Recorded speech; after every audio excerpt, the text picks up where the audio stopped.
Page number 26 तो बिल्कुल नीचे देखिएगा, यहाँ पर है velocity time graph for uniform motion is a straight line parallel to the time axis as shown.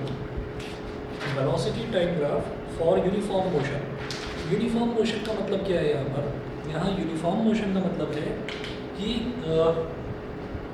जो वेलोसिटी है वो वेलोसिटी कांस्टेंट बनी हुई है, वेलोसिटी में किसी भी तरीके का कोई चेंज नहीं आ रहा है। देखिए कैसे,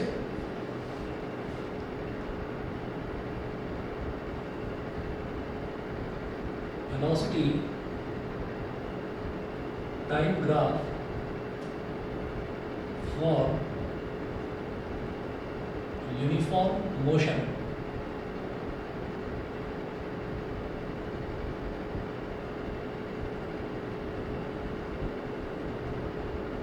velocity time graph for uniform motion. तो जब मैं यूनिफॉर्म मोशन की बात करूँगा तो इसका मतलब क्या है कि हमारी वेलोसिटी जो है वो यूनिफॉर्म है, अभी वेलोसिटी हमारी बढ़ने नहीं वाली है, कांस्टेंट रहने वाली है। तो ऐसे में क्या होगा, ऐसे में देखिएगा कि ग्राफ जो है it will be a straight line parallel to time axis.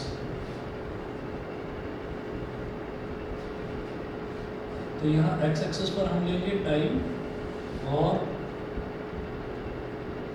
Y axis पर हम लेंगे वेलोसिटी। तो वेलोसिटी टाइम ग्राफ अगर यूनिफॉर्म मोशन का है तो आपकी वेलोसिटी जो है वो यूनिफॉर्म रहेगी। मान लीजिए v पर फिक्स होगी वेलोसिटी। तो हमसे किसी ने ये बोला कि आप जो ऑब्जर्वेशन कर रहे हैं उस ऑब्जर्वेशन में कोई टाइम जो है वो देखिएगा। हमने कहा कि चलिए टाइम ले लेते हैं। यहाँ पर ये टाइम ले लिया हमने t1 और यहाँ पर ये टाइम हमने ले लिया t2।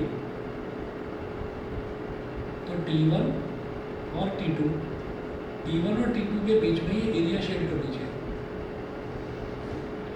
ठीक है, t1 और t2 के बीच में ये एरिया शेड कर दीजिए। तो क्या होता है कि जब भी वेलोसिटी टाइम ग्राफ, ये तो शायद सबको समझ में आ गया होगा कि टाइम बढ़ता जा रहा है। t1 से t2 तक हमने टाइम बहुत सारे छोटे छोटे टाइम इंटरवल्स ले लिए। हो सकता है 3 सेकंड हो, 3.1 सेकंड हो, 3.2 सेकंड, 3.3 सेकंड, तो बहुत सारे टाइम इंटरवल्स हमने ले लिए। वो बहुत सारे टाइम इंटरवल्स पर हमारी जो वेलोसिटी है, वेलोसिटी चेंज नहीं हो रही है, velocity is fixed, velocity fix है। तो वेलोसिटी अगर फिक्स है तो इसका मतलब क्या है? इसका मतलब सीधा सीधा ये है कि आपकी वेलोसिटी चेंज नहीं हो रही है, यानी कि यूनिफॉर्म मोशन का एग्जांपल है ये। तो आप ये देखिएगा कि जब भी कभी हमको कोई भी वेलोसिटी टाइम ग्राफ दे रखा होता है तो उसके नीचे का जो एरिया होता है that gives me the displacement. तो area under velocity, area under velocity time graph is equal to displacement, मान लीजिए ये वाला पॉइंट हमने ले लिया A, कैपिटल A, ये वाला पॉइंट B, ये वाला पॉइंट C और ये वाला पॉइंट D। तो A B C D, तो ये जो हमारे पास बन गया एरिया, तो ये एक रेक्टेंगल या स्क्वायर बना, तो उसका जो एरिया है उससे मुझे क्या मिल जाएगा? डिस्प्लेसमेंट मिल जाएगा। आगे चलते हैं, velocity time graph for uniformly accelerated motion. अब हम नोट्स में पेज नंबर 27 पर है, अगर आप देख पा रहे हैं पेज नंबर 27 पर है नोट्स में। ठीक है, velocity time graph for uniformly accelerated motion.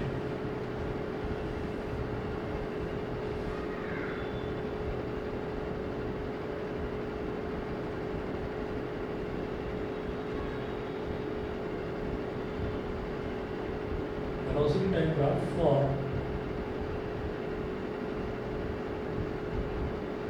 uniformly accelerated motion।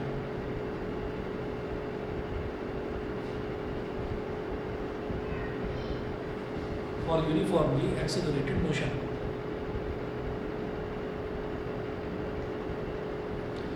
अच्छा जी, अब इसमें देखिएगा कि इधर वेलोसिटी है,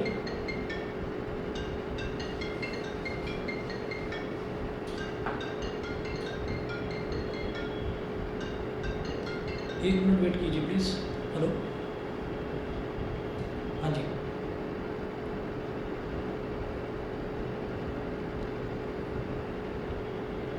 ठीक है, कोई बात नहीं, ऑनलाइन कर दूँगा। ठीक है, चलिए, ओके।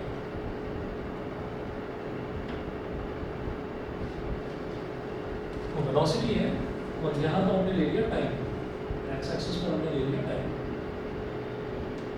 ठीक है, ये ओरिजिन हो गया। अब आप ये देखिएगा कि हमने देखा इसका ना ग्राफ ऐसे जा रहा है, इस तरीके से ग्राफ जा रहा है। तो यूनिफॉर्मली एक्सेलरेटेड मोशन में क्या होगा कि वेलोसिटी धीरे धीरे धीरे धीरे ऐसे बढ़ती हुई चली जाएगी। ठीक, तो यूनिफॉर्मली एक्सेलरेटेड मोशन का ग्राफ ये हो गया। अब इसको मैं ओरिजिन से स्टार्ट नहीं कर रहा हूँ, इसका मतलब जब टाइम 0 था तब हमारी वेलोसिटी कुछ थी, वो वेलोसिटी कितनी थी, वो हो गई u, वो वेलोसिटी हो गई u, स्मॉल u। अब देखिएगा कि यहाँ पर अगर हमसे बोला जाए कि ये पूरा का पूरा ग्राफ है और ये ऐसे जा रहा है कि ये वाला जो पॉइंट है, दिस पॉइंट इज A, और ये वाला जो पॉइंट है, this point is B, A B, ये पॉइंट हो, ये होगी पूरा का पूरा ग्राफ। अब इसमें ये कहा कि भाई इस वाले पॉइंट और इस वाले पॉइंट, ये वाला पॉइंट और ये वाला पॉइंट, ये जो दो पॉइंट्स हैं, इन दो पॉइंट्स के बीच का आप एक्सेलरेशन निकाल दीजिए, P है और ये Q है। तो हम क्या करेंगे, P के कॉरस्पॉन्डिंगली यहाँ पर देखेंगे टाइम, टाइम हो गया T1, Q के कॉरस्पॉन्डिंगली यहाँ पर देखेंगे टाइम, तो ये टाइम हो गया T2। अब P के कॉरस्पॉन्डिंगली यहाँ पर देखेंगे वेलोसिटी, तो ये वेलोसिटी हो गई V1। सिमिलरली Q के कॉरस्पॉन्डिंगली वेलोसिटी देखेंगे तो ये हो गई V2। ठीक है, अच्छा, और जब हमको कभी वेलोसिटी टाइम ग्राफ दे रखा है तो उसका अगर मैं स्लोप निकालूंगा तो स्लोप निकालने से हमारे पास आ जाएगा बेटा एक्सेलरेशन। एक्सेलरेशन क्या होता है, या तो tan थीटा बोल दो उसको, या फिर परपेंडिकुलर ऑन बेस बोल दो। तो यहाँ से एक लाइन ऐसे ड्रॉ करी, ये 90 डिग्री एंगल बन गया।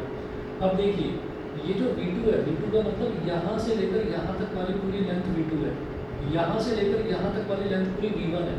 तो ये जो डिस्टेंस हो गया, इतना सा जो ये डिस्टेंस हो गया, this is called V2 minus V1। ठीक है, ये जो वेलोसिटीज का गैप हो गया, this is V2 minus V1। और ये जो टाइम का गैप हो गया, this is T2 minus T1, ये T2 माइनस T1 हो गया। तो अब आप ये देखिएगा कि अगर मैं इसका स्लोप निकाल लूँ तो हम ये कहेंगे कि एक्सेलरेशन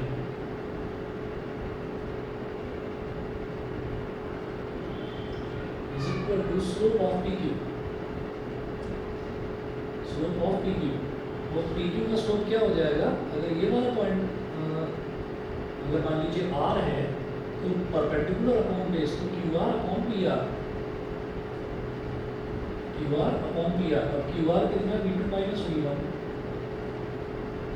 और बेटा ये जो लेंथ है PR, ये कितना है, T2 माइनस T1। ये गैप हो गया T2 माइनस T1। ठीक है, तो मेजरली हमको क्या याद रखना है कि अगर हमारे पास वेलोसिटी टाइम ग्राफ है, वेलोसिटी टाइम ग्राफ का अगर हम स्लोप निकालेंगे तो आएगा एक्सेलरेशन, पोजीशन टाइम ग्राफ का स्लोप निकालेंगे तो आएगी वेलोसिटी, वेलोसिटी टाइम ग्राफ के नीचे का एरिया अगर निकालेंगे तो हमारे पास आ जाएगा डिस्प्लेसमेंट। ठीक, तो वेलोसिटी टाइम ग्राफ का स्लोप निकालेंगे तो एक्सेलरेशन, वेलोसिटी टाइम ग्राफ के नीचे का एरिया निकालेंगे तो वी विल गेट डिस्प्लेसमेंट, तो डिस्प्लेसमेंट आ जाएगा। यहाँ तक क्लियर है सभी को, बताइए। Yes sir. ठीक है, अच्छा, अब इसके बाद पेज नंबर 28 पर है derivation of equations of motion by graphical method. ठीक है, तो ये हम कर चुके हैं, इसको छोड़िए आप। First equation, second equation, third equation ये हो गया। ठीक है, उसके बाद देखिएगा, उसके बाद पेज नंबर 30 पर आ जाओ। पेज नंबर 30 पर अब हम न्यूमेरिकल्स देखते हैं कि ये जो ग्राफिकल रिप्रेजेंटेशन है इस पर न्यूमेरिकल्स किस तरीके के आते हैं। ठीक है, देखिएगा पहले एग्जांपल नंबर 35, पेज नंबर 30 पर एग्जांपल 35।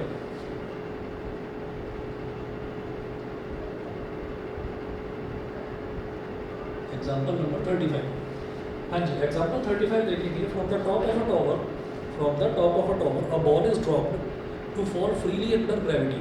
ठीक है, अच्छा, and at the same time another ball is thrown up with a velocity of 50 metre per second. Plot the position time graph for the motion of the two balls during the time interval t is equal to 0 to t is equal to 5 seconds.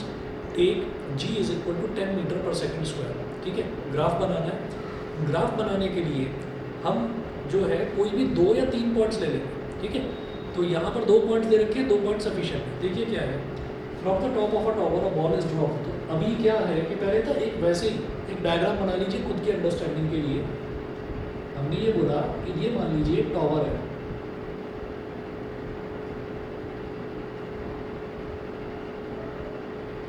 मान लीजिए कि ये एक tower है। तो from the top of a tower a ball is dropped to fall freely under gravity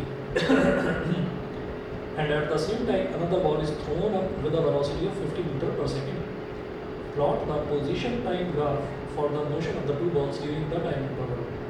अच्छा, तो मेरे को बनाना है position time graph, position time graph. अच्छा, तो पोजीशन टाइम ग्राफ बनाना, अब मेरे पास ये नहीं पता मेरे को कि टावर की हाइट कितनी है, ठीक है ना, कोई बात नहीं। यहाँ से एक बॉल को नीचे ड्रॉप कर दिया जाता है, इसको बोलेंगे बॉल ए, मतलब पहली बॉल, और यहाँ से एक बॉल को ऊपर प्रोजेक्ट कर दिया जाता है, ऊपर फेंक दिया जाता है, तो इसको हम बोलेंगे बॉल बी, ठीक है। अब वो बोल रहे हैं plot the position time graph for the motion of the two balls during the time interval t is equal to 0 to t is equal to 5 seconds. देखिए सबसे पहले मैं यहाँ पर लिखूंगा बॉल ए, बॉल ए मुझे क्या बनाना है, position time graph, position time graph. तो यहाँ लिखूंगा मैं t is equal to 0 second, t is equal to 1 second, t is equal to 2 second, t is equal to 3 second, t is equal to 4 second और t is equal to 5 second. ये हो गया। उसके बाद देखिएगा, उसके बाद 0 सेकंड के लिए जब मुझे निकालना है तो 0 सेकंड के लिए मैं उसका पोजीशन निकालूंगा, यानी कि मुझे s निकालना है कि उसने कितना डिस्प्लेसमेंट उसका हुआ, हम वो निकालेंगे। तो वो कैसे निकलेगा, देखिएगा s इज इक्वल टू क्या होता है ut plus half at square, ठीक है। ये s is equal to ut plus half at square. तो बेटा ये कितना हो जाएगा, जब टाइम इनिशियली बॉल ए की बात कर रहे हैं, तो जब उसको ऊपर से नीचे फेंका जा रहा है तो बॉल ए के लिए जो ए है that will be equal to g is equal to 10 meter per second square. समझ गए। जब भी डाउनवर्ड मोशन होता है तो डाउनवर्ड मोशन में एक्सेलरेशन को हम क्या लेते हैं, स्मॉल g के बराबर, acceleration due to gravity small g। अच्छा हाँ जी, तो इनिशियल वेलोसिटी उसकी 0 है, टाइम कितना है, टाइम भी 0 है, हाफ एक्सेलरेशन कितना है 10 और टाइम कितना है 0। तो इसका मतलब डिस्प्लेसमेंट शुरुआत में 0 था, ठीक है। तो ये क्या होगा, t is equal to 0 second पर, ठीक। सबके लिए अलग अलग निकालना होगा, हम निकालेंगे t is equal to 1 second पर, t is equal to 1 second. तो यहाँ लिखेंगे t is equal to 1 second. तो फिर जब s निकालेंगे तो अगेन वही formula ut plus half at square, ठीक है। तो u कितना है यहाँ पर 0, टाइम कितना है 1, 0 इंटू 1 प्लस हाफ a कितना है 10 और टाइम कितना है 1 का स्क्वायर, तो ये 2 5 10, तो ये हमारे पास आ गया 5 मीटर, यानी कि 1 सेकंड में जो बॉल है वो 5 मीटर के मार्क पर पहुँच गई।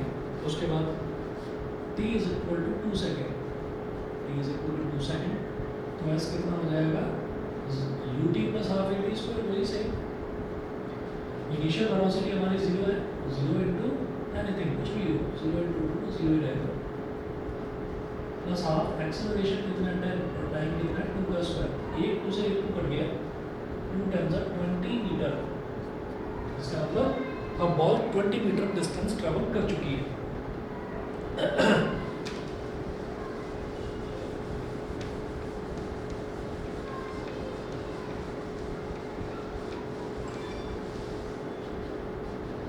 फिर देखेंगे अगला, t is equal to 2 second हो गया। ऐसे ही t is equal to 3 second, t is equal to 3 second के लिए जब हम s निकालेंगे तो वो क्या हो जाएगा 0 into 3 plus half into 10 into 3 का स्क्वायर, तो 2 5 जा 10, 3 3 जा 9 5 जा 45 मीटर।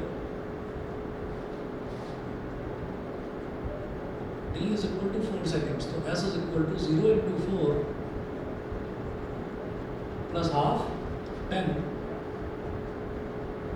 इंटू 4 का स्क्वायर, तो 2 5 जा 10, 4 का स्क्वायर 16, 16 5 80 मीटर और t is equal to 5 seconds. तो s is equal to 0 into 5 plus half acceleration 10 और ये 5 का स्क्वायर, तो 2 5 10, 5 5 25, 5 125 मीटर। ठीक है, तो अब आप ये देख रहे हैं कि 5 सेकंड के अंदर अंदर उसने कितना डिस्टेंस टोटल ट्रैवल करा, 125 मीटर। तो मुझे इसका जब पोजीशन टाइम ग्राफ बनाना है तो पोजीशन टाइम ग्राफ में कैसे बनाऊंगा,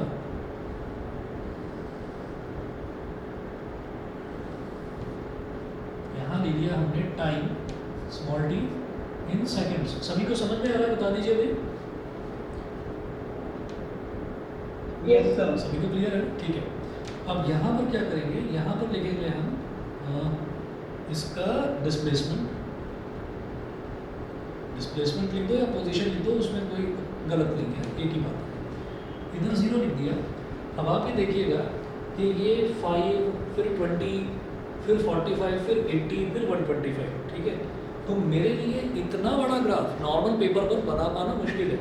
मतलब अगर मैं 5 5 के मल्टीपल्स देखूँ तो मेरे को जाना पड़ेगा 25 मार्किंग्स लेनी पड़ेगी। चलिए बना सकते हैं।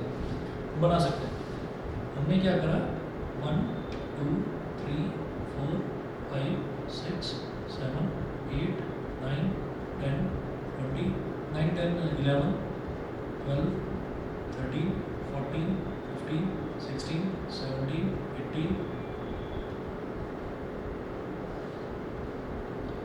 19 20 21 22 23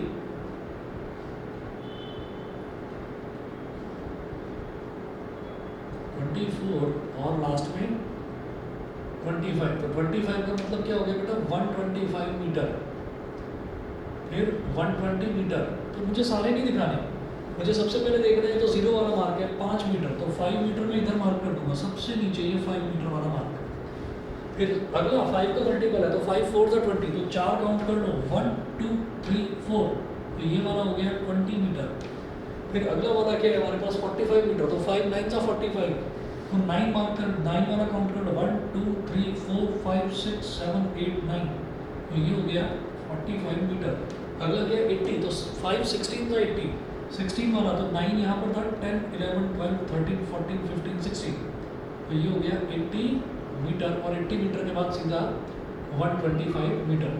तो ग्राफ कैसे बनाना है, इधर ले लिया मैंने 1 सेकंड 2 सेकंड 3 सेकंड 4 सेकंड और 5 सेकंड। 0 पर 0 यहाँ पर डॉट लगा दिया, जब टाइम 0 है तो डिस्प्लेसमेंट 0, जब टाइम 1 सेकंड है तो डिस्प्लेसमेंट 5 मीटर। तो 1 पर आप 5 पर मार्क लगा दीजिए, डॉट लगा दिया। जब टाइम 2 है तो डिस्प्लेसमेंट कितना हो गया 20 मीटर। जब टाइम 2 है तो डिस्प्लेसमेंट कितना हो गया 20 मीटर। जब टाइम 3 है तो कितना हो गया 45 मीटर। जब टाइम 4 है तो कितना हो गया 80 मीटर। और जब टाइम 5 है तो कितना हो गया 125 मीटर। तो आप ये देखेंगे कि बेटा फ्री हैंड से इसको ज्वाइन करना है, स्केल से ज्वाइन मत करना, कोई कॉन्स्टलेशन मत बना देना। ठीक है, एक्सेलरेटेड मोशन है तो एक्सेलरेटेड मोशन फ्री हैंड से ज्वाइन करेंगे। तो आप ये देखिए इस तरीके का ग्राफ बन रहा है। बताइए जी क्लियर है कि नहीं? क्लियर है सभी को? Yes sir. ठीक है, अच्छा अब एक चीज़ देखिएगा, कि यहाँ पर मेरे को ये समझ में आया, उन्होंने कहा कि 0 से लेकर 5 सेकंड के बीच में आपको 0 से लेकर 5 सेकंड के बीच में आपको बताना है कि वो किस तरीके से ऐसे मूव करेगा। अब एक बॉल जिसको नीचे से ऊपर फेंका जा रहा है, तो उसके लिए भी मैं इसी तरह से कैलकुलेट करूँगा, लेकिन वहाँ पर जी की वैल्यू हमारी जो है वो नेगेटिव हो जाएगी। तो जी की वैल्यू जब हम नेगेटिव लेंगे और हमारे पास इनिशियल वेलोसिटी यहाँ पर 0 नहीं आएगी, इनिशियल वेलोसिटी कुछ होगी, वो नहीं पता आपको। तो जो बॉल बी है, बॉल बी के लिए डिस्प्लेसमेंट आप कैसे निकालेंगे? यहाँ तो मैंने जो डिस्प्लेसमेंट निकाला है, यहाँ जो हमने डिस्प्लेसमेंट निकाला है वो डिस्प्लेसमेंट हमने ऐसे निकाला है कि बॉल ऊपर से नीचे आ रही है। अब नीचे से ऊपर के लिए आप क्या करेंगे कि जो हमारी इनिशियल वेलोसिटी है वो मुझे नहीं पता कि कितनी है, तो हम ये करेंगे यू क्या है हम नहीं जानते, ठीक है। अच्छा, टाइम हमको मालूम है कि 1 सेकेंड, टाइम 1 सेकेंड हो गया। और उसके बाद जो एक्सेलरेशन है वो हम जानते हैं -10 मीटर पर सेकेंड स्क्वायर, ठीक है। अच्छा, ये हो गया। और मुझे एस निकालना है, एस पोजीशन हम निकालना चाहते हैं, और हमारे पास वी भी नहीं है। सर दे रखा है क्वेश्चन में, 1 मिनट में देखता हूँ। बहुत बढ़िया, हाँ दे रखा है। Another ball is thrown up with a velocity of 15 meter per second, बिल्कुल सही। तो जो यू है वो हमको दे रखा है बेटा 50 metre per second, 50 metre per second. तो आप ऐसे ही ना अलग अलग केसेस लेंगे, ठीक। ये आपके लिए होमवर्क है, और कल की क्लास में मैं ये चेक करने वाला हूँ कि आपको 0 सेकंड के लिए निकालना है, 1 सेकंड, 2 सेकंड, 3, 4 और फिर फाइनली 5 सेकंड के लिए आपको निकालना है। तो आप ये देखेंगे कि आपका जो ग्राफ है वो ऐसे ऊपर से नीचे की तरफ आएगा। सेम ग्राफ पेपर पर बनाना है आपको, सेम इसी पर प्लॉट करना है। तो आपका जो ग्राफ है जैसे कि नीचे से ऊपर की तरफ जा रहा था, तो ऑब्वियस सी बात है जब बॉल को नीचे से ऊपर फेंकेंगे तो रिटार्डेशन होगा, तो वो ग्राफ जो है वो ऊपर से ऐसे नीचे की तरफ आएगा। समझ गए मेरी बात? क्लियर है सभी को? ठीक है, चलिए जी। तो हाँ जी, तो आज इतना ही कर लीजिए, फिर आगे इसको कल कंटिन्यू करेंगे। कल कुछ और न्यूमेरिकल्स करते हैं, इसके जो ग्राफ वाले हैं, इंटरेस्टिंग है इसके न्यूमेरिकल्स। तो ये लास्ट पोर्शन हमारा चल रहा है, इसके बाद फिर प्लेन वाला वेक्टर्स वाला चैप्टर करेंगे स्टार्ट, ठीक। तो ये आप इतना करिएगा, बॉल बी के लिए आपको करना है, ये मैं कल चेक करूँगा, ठीक है। चलिए जी, ओके।